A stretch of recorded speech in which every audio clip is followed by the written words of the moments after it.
Good morning and welcome to Door County Outdoors on WDOR, brought to you by the Neighborhood Pub and Grill, 14th at Egg Harbor Road, Sturgeon Bay. Full menu available online at neighborhoodpubandgrill.com.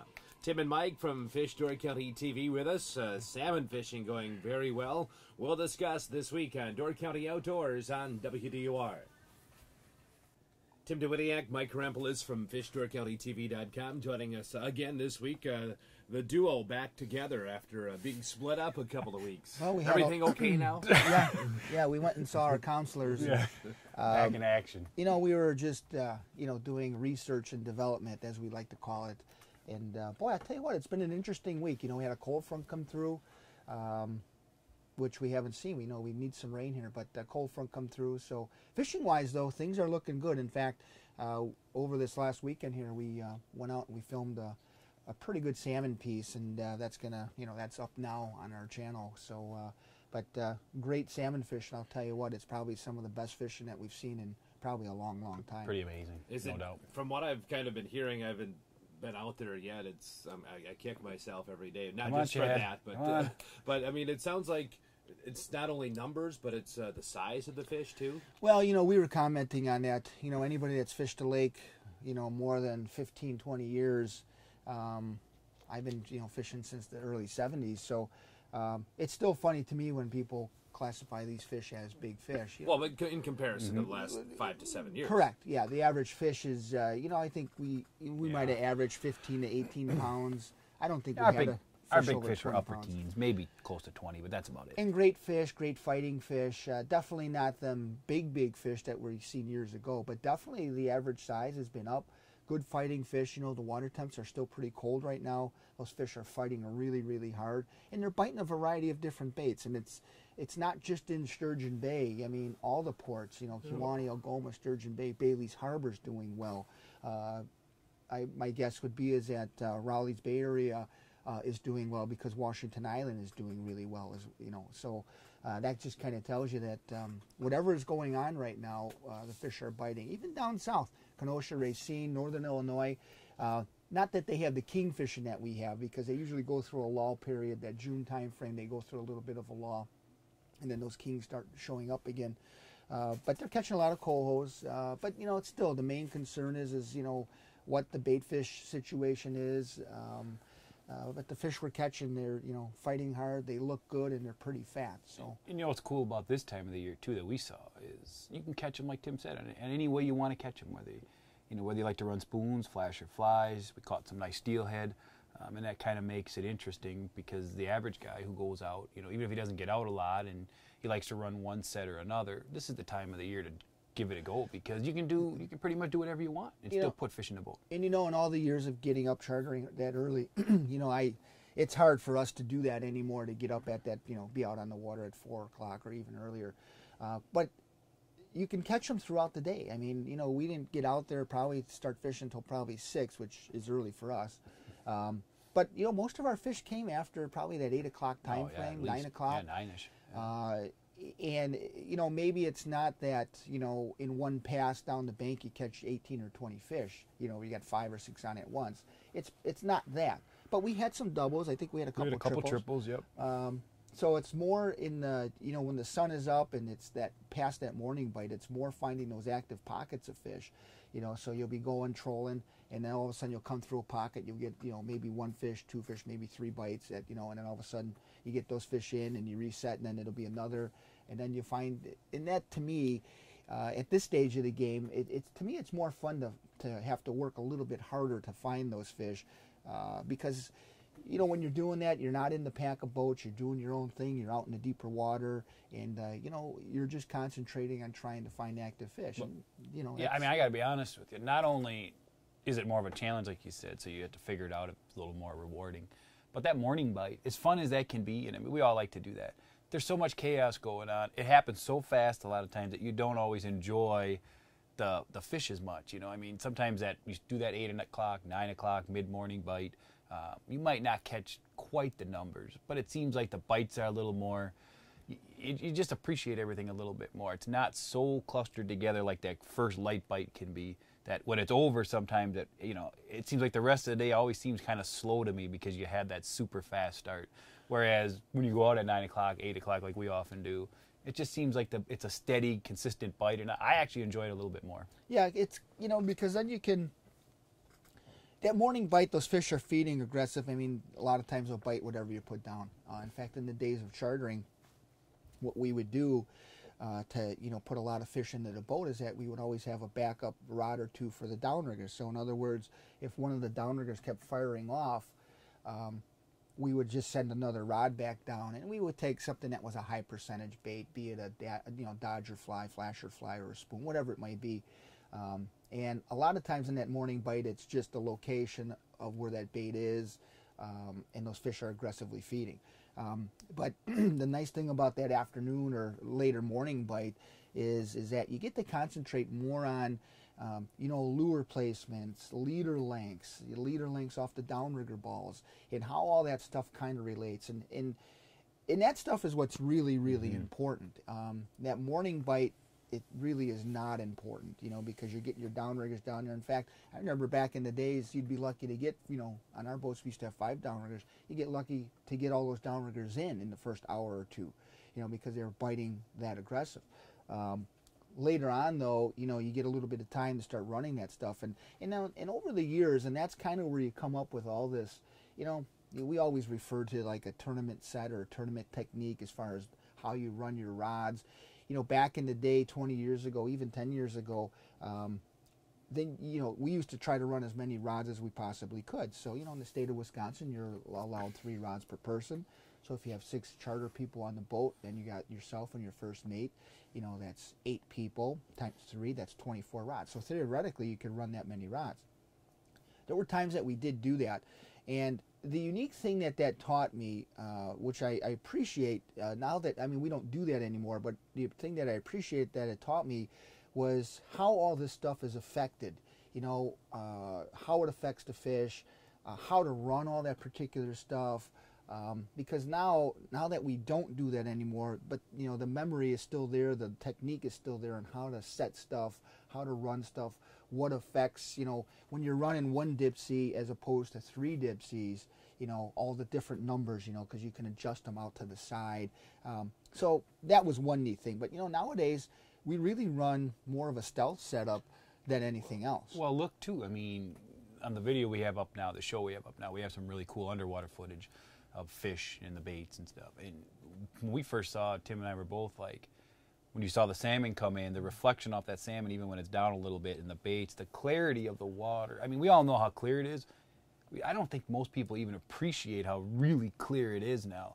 And that just goes back to what you said in terms of it's not just keeping a nice clean set by limiting rods sometimes, but it actually is going to get you more bites in a lot of situations nowadays with the clarity of the water, how spooky the fish can be. Sometimes less is more, especially when you see some of this footage. I think, like I said, the average guy says, oh yeah, the water's clear, we know all how the zebra mussels and quagga mussels are filtering it.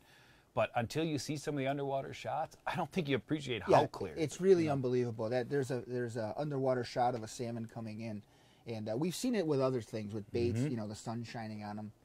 The salmon lights up the screen like it's was just energized, like a mirror. Yeah, it's really unbelievable. How deep could you get an underwater shot?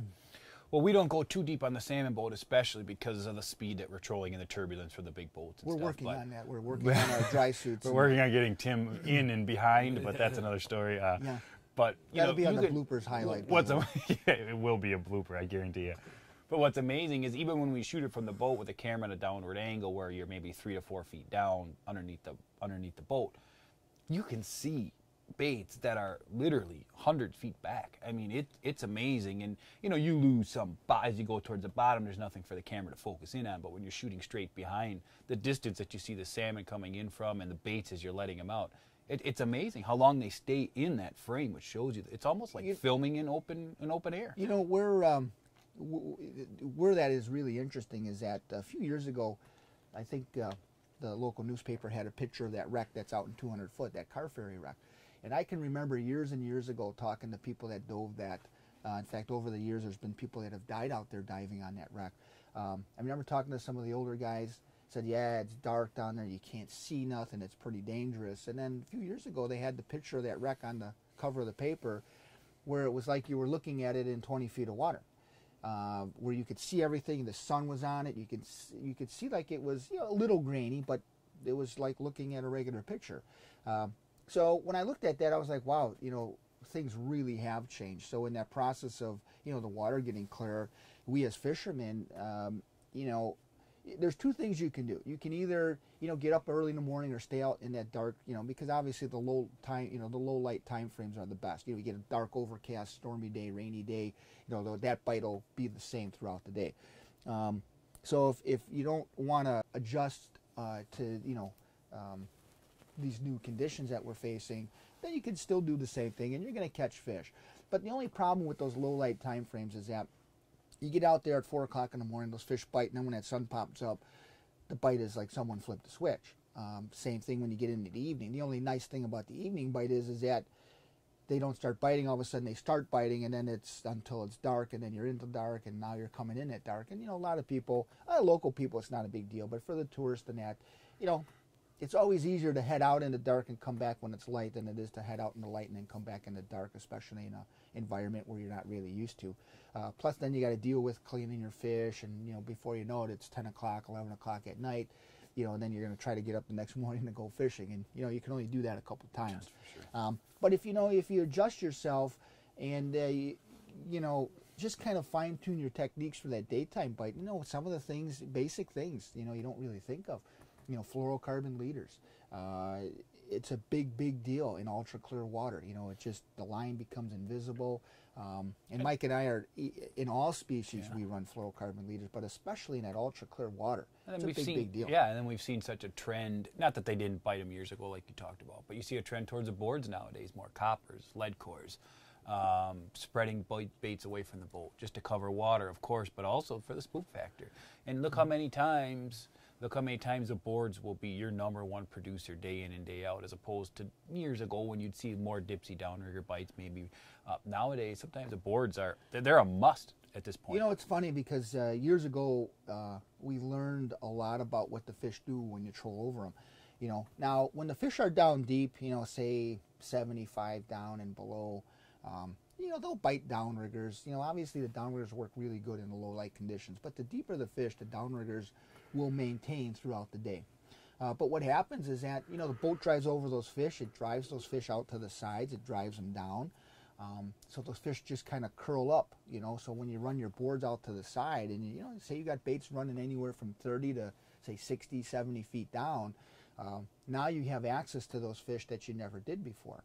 And again, you know, typically in tournaments, you know, that's why we call it the tournament technique or tournament set or stealth set, whatever. A lot of different ports along the Great Lakes call it, in Michigan and Wisconsin call it different things. But, you know, you run 9 rods, you know, that's typically what you run. And you kind of let the fish tell you what they want, you know. So like if Mike and I are out fishing, it's in any species really what we do, but really in salmon, you know, if you're out fishing and let's say a particular line starts firing off, say it's a board, say it's a copper line, and you catch a fish, catch another, well, before then we would have more out, but that's how you would adjust yourself, you know. Well, hey, they're biting the coppers, let's get some more coppers out there.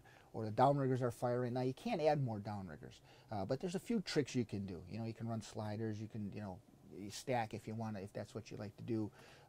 But that's kind of how you do it. Dipsies, if they're biting dipsies, you can add another dipsy to that side, you know, or you can add, you know, a bait in that strike zone, you know, like if a dipsy's running, you know, if you got it set to, you know, run at about 50 or 60 feet, well, you know, your coppers are in that range. And typically a lot of times you'll see that if a copper's firing off, you know, and, you know, coppers are off on the boards to the side of the boat or lead cores, and you got your dipsies set, but your dipsies aren't firing. Well, you know, on those dipsies, you know, you can take that adjusting ring, you know, and we call them dipsies, but really they're divers. Dipsy's a brand, you know, there's a lot of manufacturers that make divers now, and but they're all basically the same as far as being adjustable. They adjust from a 0 setting, which would be straight down, to like a 3.5, which takes it out to the side and down. So sometimes by just concentrating on, okay, that bait's getting, it's off to the side of the boat, it's getting hit pretty good, so now we need to get this bait out there, so we adjust it so it travels out to the side, we let out a little more line, next thing you know, you're starting to get bites on it. So it's all those little things that make, that fishing pretty interesting, and then this time of the year is really fun. It's one of our funnest times, I guess, would be because not only are you catching salmon, you got a good time at catching some really good steelhead as well. We caught some nice steelhead on that trip, and that's fun. I mean, everyone likes steelhead. Like we talked about, we're gonna do a show on that in the near future here and focus on how to target those a little bit more specifically. But in general, I mean, steelhead. Once you catch enough kings, like a lot of us have, steelhead become pretty cool fish to target. Well, the one thing that Mike and I, with our show and that, what we're really, and it brings up a good point, what we're really going to target is some of the unique things that the area has for fishing. Not saying that going out on a big boat out on the lake isn't fun. It's fun. You definitely have a good time, especially when the weather is bad. You can get out there, catch your fish. It's a good time. But the average person that comes here, travels with their family, say they're staying at a motel or camp, whatever they're going to do, they come up with their 18 or 20-foot boat. Sometimes they can't get out on the bank reef. A lot of times they can, but they're looking for some unique things. And the county is so interesting as far as what it offers. So some of the things we're going to focus in on is really concentrating on that small boat fishery. Now, plenty of times, we've been out there many times out in small boats fishing out of Sturgeon Bay. But the interesting thing is the farther north that you go, you start heading up to Bailey's Harbor, Rowley's Bay, then you got, Northport area, Washington Island. Those spots up north really are conducive for small boat fishing. You can have a huge blow coming out of the south, coming up the lake. You can't fish here, but at Washington Island you can get out and fish calm water behind the island. So those are some of the things that we're going to start featuring a lot more of.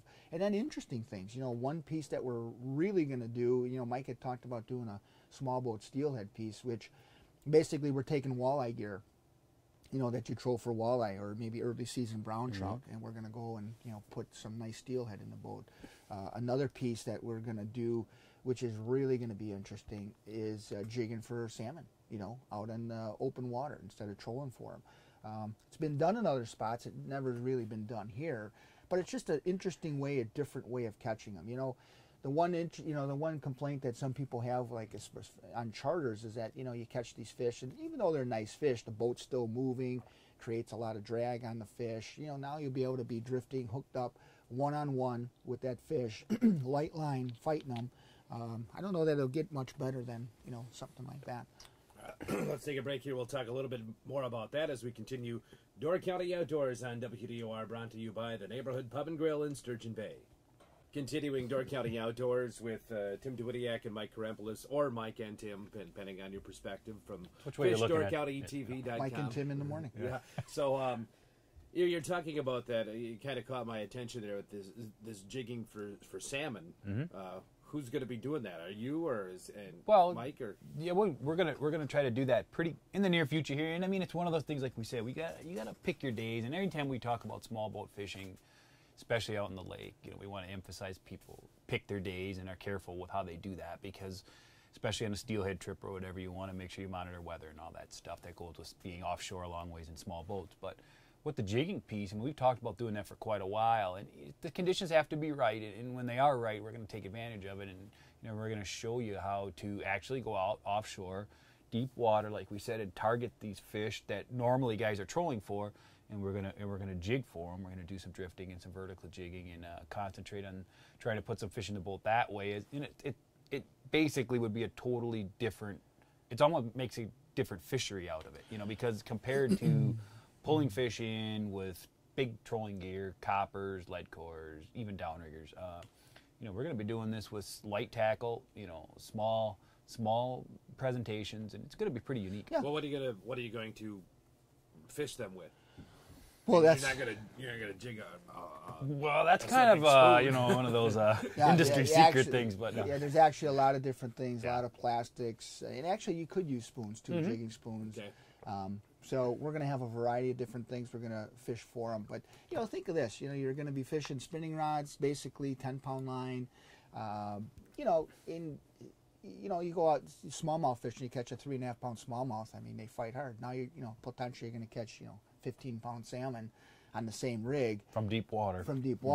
I mean, you're not going to have to catch 20 of them to have a great day. A couple of them would make a great day because they fight hard, and so those are some of the things. But like Mike had said, the one issue here, like in the small boats, is you always got to pay attention. And really, anytime you go out here, you do. But the farther north you go, like when you're in Gills Rock, Ellison Bay areas, I mean, that's what's unique about that. When the salmon are up there. Now, last year, a little bit tougher year, obviously, for salmon. But you could basically, in some of those trolling passes, I mean, throw a rock and hit the side of the shore. So it's pretty protective. There's a lot of safe harbors there. Really conducive for small boats.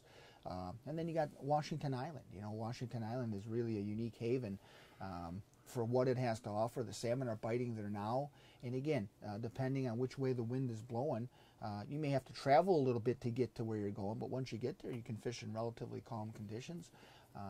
And it's really small boat conducive. And we talked too about the one cool thing about the up north stuff, if you're going to try salmon fishing up that way, is the variety of stuff it also offers you in the exact same area that you're salmon fishing that you can also take advantage of, be it walleyes that we're gonna talk about down the road a ways, smallmouth bass. There's a lot of different things you can focus on. So say you go up there to salmon fish and you don't get them dialed in, or the weather just isn't right for it, or even if you're not really equipped to do it but just want to give a salmon trip a try in the afternoon, that doesn't mean that's the only thing you can focus on when you're up there. There's all kinds of opportunities for fishing. Phenomenal smallmouth fishery. Yeah. I mean, on the island, that's July 1 it opens up, and that's not too far away. No, they're on a corner now. But even the mainland, say you're up in that Gills Rock, Ellison Bay, Northport area, plenty of smallmouth activity up there, fairly protected. I mean, that's one of the spot, sure. It's one of the beautiful things here, and we always talk about, even when I do the fish report, at least for smallmouth fishing, when the wind blows, sometimes it's hard to get out. But for smallmouth, I mean, it's just a matter of fishing either the lakeside or the bayside, because the lakeside has got some tremendous smallmouth fishing. So. Well, I asked Mike about this a couple of weeks ago when he was in talking about Green Bay and access points. So you keep mentioning Ellison Bay or Rowley's Bay. I mean, where am I launching my boat up there? All those places have access points. They all have launch ramps. Ellison Bay has They'll its be own. right on a map, a county map. Yep. They have their own launch ramps. Now, obviously, they're all paid facilities, because. And the thing about Rowley's Bay is, a few years ago the DNR bought that. The DNR, runs and operates that. But the town of Liberty Grove, patrols it as far as making sure you have your launch pass. But Liberty Grove is Sister Bay, so if you do any fishing out of Sister Bay, if you get an annual pass there, that'll work up in Rowley's Bay as well. So you basically get 2 launch sites for the price of 1 pass. So yeah, it's a little pricey, $65, but you get 2. So what that allows you is, again, you head up there, you're like, oh, the wind is blowing pretty hard. We'll go over to the lakeside. We'll fish the lakeside today. And then from Rowley's Bay, I mean, Mike and I have pretty much fished, you can't say everywhere, because every time we go out we're looking for new stuff. But, you launch in Rowley's Bay, that gives you everything south, going towards Bailey's Harbor if you want it to go that way. Everything north if you want to, we've run to Washington Island out of Rowley's Bay to fish some new water out there. So it's got a lot of access. But, Rowley's Bay has a launch ramp. Moonlit Bay has a launch ramp. Bailey's Harbor has a launch ramp. North Bay has one, but it's not usable anymore because of the low water. That brings up a good point, because except for North Bay, it's amazing to me, as we've hit all these different spots over the years, that really the areas up north, they're kind of rustic, and you might get the impression that they're difficult ramps. You kind of get that feel. But all those, from Sister Bay to Ellison Bay to Gills Rock to Moonlit Bay, even all of those spots, they're beautiful launch ramps. Ellison Bay is beautiful. It's a I beautiful mean, in some of the areas of parking, I mean, Sister Bay is obviously great, but some of the other areas of parking may be a little limited.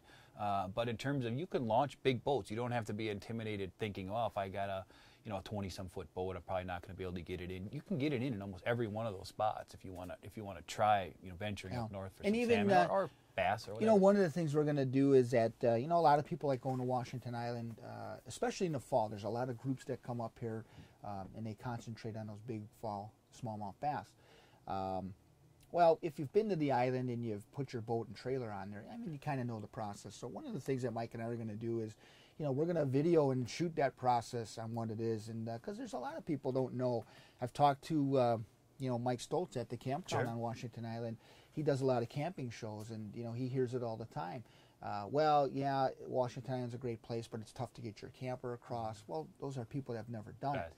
Cost you a few bucks, but the experience of bringing your camper or your boat and staying on the island, it's really a unique experience. I mean, it's remote. It offers some great fishing. It offers some great hiking, biking, whatever you're kind of into. And but it is a feasible thing. But people just don't know that. So that's one of the things we're going to do. One of these weeks in the radio show, we probably will focus on maybe just talk about Washington Island as a fishery itself, because a lot of people know about Washington Island, but a lot of people get the impression, okay, you think salmon, you think pike early in the spring, which is all true, but everyone knows there's good bass fishing there, but I don't think people realize how good of bass fishing there is there. We talked about the walleye fishing that we're going to talk about down the road a ways here. Yep. The salmon fishing, of course. There's so much to do up there. There's so many great fishing opportunities that the average guy who says, oh yeah, I know Washington Island's a great fishery, I don't think they even appreciate how good it can be. And that's something we'll talk about down the road and highlight some of the stuff. And the amenities too. Exactly. When people come over, they want a place to stay. Obviously, the campground is a phenomenal place. Only one on the island, actually, too. A lot of great campsites in that. But there's other, motels, hotels, some great restaurants, great bar-type atmosphere. And from a scenery standpoint, even if you're not a fisherman, it doesn't mean Washington Island is not something to consider. Because, we fished up there at times, and you're looking around, catching fish, and you're like, this is unbelievable. Some of the views and some of the environment up there. Yeah, it's really, in some of those spots, it kind of gives you the, like you're in some exotic place fishing. When you really look does. Out over you see the bluffs, and it's so remote. And if you really want to get away from the quote unquote crowds. Now, it's one nice thing about here is we don't have, when you're talking bass fishing and that, you can pretty much always find your own spots. But up there, salmon fishing, you don't see too many boats. Bass fishing, you maybe see a couple, but there's so many spots in that chain of islands and that. It's a great place. It is. It's so unique. All right, last couple of minutes here, Door County Outdoors. I did want to ask you, you kind of brought that up here as we wrap up the show, about number of boats right now in comparison, say, a couple of years ago when it was really good. How many people are fishing out of Sturgeon Bay and the Bank Reef? Well, it's every year, it always surprises me when fishing is as good as it is. You would think there'd be more, but there really isn't. Weekends, depending on what the weather is, you drive by the launch ramps, you'll see some boats out there. Charters are running so-so, which is, maybe it's still a telltale sign of what the economy's doing, and, people are struggling a little bit. But if you have the means, the wherewithal to get out there and do some fishing, it really is some of the best fishing. I wouldn't say, some people have said, oh, it's the best fishing we've ever had. That's definitely not the case. But as far as the numbers of fish and, the ease of catching them, it's been really, really good, that's for sure. So I would encourage you, if you get the chance to get out, go do it, because now's the time. No doubt. You don't know how long. It's when things are going as good as they are, you're kind of like, well, you're always waiting for the shoe to drop, and like, well, when's it going to get bad? And it hasn't got to that point yet, because this bite has been going on. It didn't just start. It's been going on for close to 2 months. Yeah, and like we said, about the one nice thing about right now is, like we talked about in the very beginning of the show, is you can access these fish. They're relatively shallow. The water's cool enough that there's fish throughout the water column. There's going to come a point, we all know, in the near future here, where some of these fish will go deep. And, the guys who are set up to fish them can still catch them. But a lot of the small boat guys, if you have manual downriggers and you're not into running deep sets, sometimes that bite will get a little trickier then. So, like you said, I'd take advantage of it now while fish are where they are. Yeah. And that's the story for this week, is your show up right now. It's a salmon show? It's up right now, yep. We did the show.